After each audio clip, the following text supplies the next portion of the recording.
Participer à une réunion debout, c'est ce que propose l'Observatoire de la santé du Hainaut dans sa Smart Room. Est-ce que c'est habituel ? C'est tout à fait inhabituel.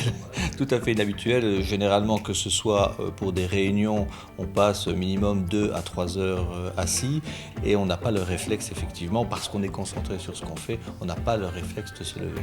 Toupie, pouf et même vélo, tous les moyens sont bons pour éviter la sédentarité. Au niveau des chiffres, lorsqu'on observe la santé de la population du Hainaut, on remarque un manque d'activité physique, mais aussi une forte sédentarité. Donc ça concerne un homme sur 3, une femme sur 2. La sédentarité, c'est le temps passé dans une position assise pendant les périodes d'éveil. Et donc l'enjeu, c'est vraiment de rompre avec cette sédentarité parce que ça a des impacts négatifs sur la santé. Passer 8 heures en position assise au bureau s'avère donc néfaste, même si vous faites du sport 3 fois semaine, comme le recommande l'OMS.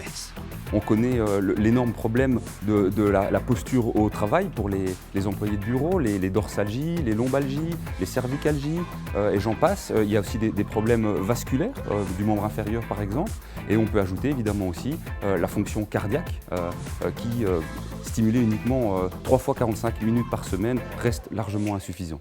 Certains employés en sont déjà conscients et ont leur petit truc à eux. En général, je mange un fruit, donc je le mange à la cafette plutôt qu'ici sur mon bureau. Et je préfère aller voir mes collègues en direct pour leur demander quelque chose que de faire un same time ou envoyer un email. Mais comment rendre ces pratiques contagieuses ? À la province de Hainaut, on a bien l'intention de créer une émulation auprès de l'ensemble des travailleurs qui composent le personnel.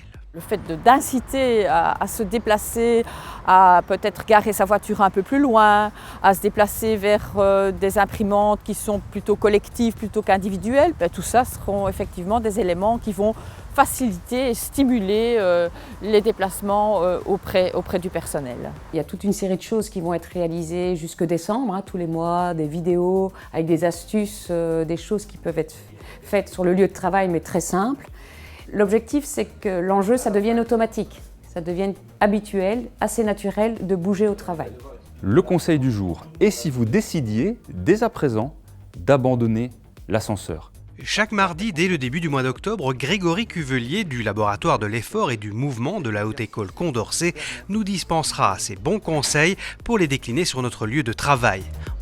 En janvier, les différents services provinciaux seront invités à relever des défis. En attendant, l'exemple vient d'en haut.